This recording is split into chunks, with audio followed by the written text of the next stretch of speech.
opening the heart before the head, for me, is essential, especially in education. And in a primary school, and I live near one, I'm sure they're doing it in terms of their own consciousness. I would like to see a curriculum based on individual consciousness. But where it's a blanket delivery system, that won't happen. And the kids so often come out of class into their break screaming. And I think, freedom, they're screaming because they're allowed to be in the playground more or less to do what they want to do, be what they want to be, say what they want to say. Whereas if they're constrained, even at that age, then already it's debilitating to the growth of individuality, in my view. Now, to liberate people into what they choose to be terrifies the power freaks, the control freaks. Rightly so. Because anarchy, in a sense of responsibility, you wouldn't allow.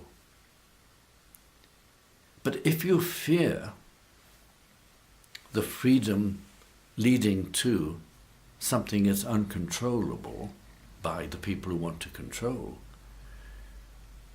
then it's still fear that's keeping the parameters strangulating.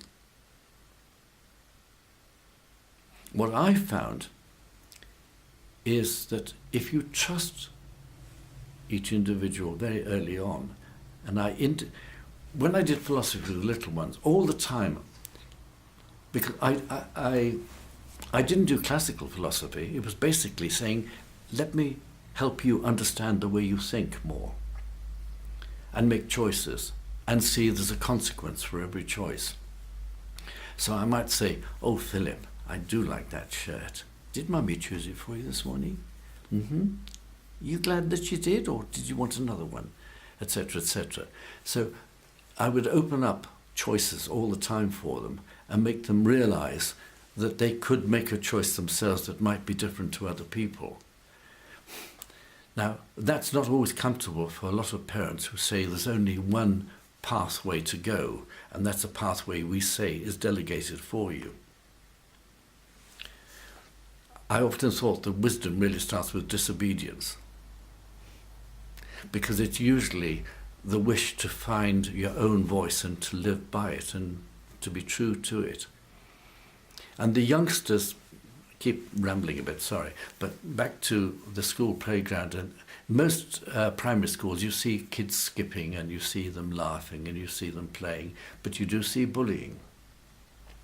And the more bullying you see in any one classroom or any one playground is indicative of a bullying system, in my view.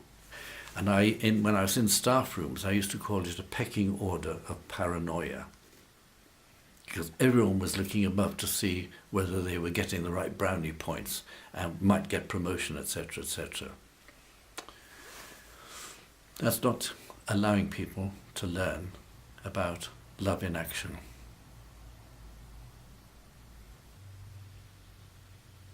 My tussle as an actor was always, because I often played leading parts, and I had nearly, apart from one exception, always got fantastic notices, and several people wanted me to be a star. And I began to sense that wasn't my journey, because fame as itself seemed to me uncomfortable, because whenever people praised people, I said, but it came through me. It wasn't of me. It came through me. And that led me to the idea that creation is already complete. I'm not complete until I realize more of it within myself. So I see myself as a receiver, a transmitter-receiver. And I think that's the sort of modesty that seems to me more accurate than I am famous, or I've achieved this or not, or what. I see the whole thing as a journey. And you're asking about the unconditional. The unconditional thing is not to actually say that any one destination is home. To always think there's another hill, another horizon, another adventure over it. And for me, that is like the eternal journey of soul, knowing that it needs to accommodate every possible sort of experience first. So my workshops or play shops with adults, as with children, I don't see much of a difference, to be honest. I see the little ones as little adults, and I see the kids as grown-up kids. Is that, have I got it right? The adults. Yes, yes. I see children as little adults, that's right. And I see adults as I see the child often in them.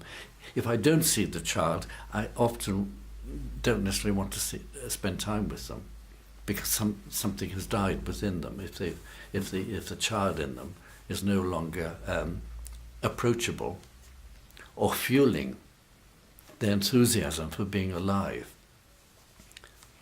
It's lovely when you see sort of people that look a bit stuck, and they see a child or a lamb leap or a bird song, or suddenly, you know, the wrinkles seem to, you know, just disappear off them, and just for a moment they're young again. To be ageless for me is also to be unconditional. You know, not to be attached in a permanent feeling to any ism or ritus. To be a free floater, but to enjoy the freedom. That's not to be lacking responsibility. Again, the power people always say, oh, too idealistic.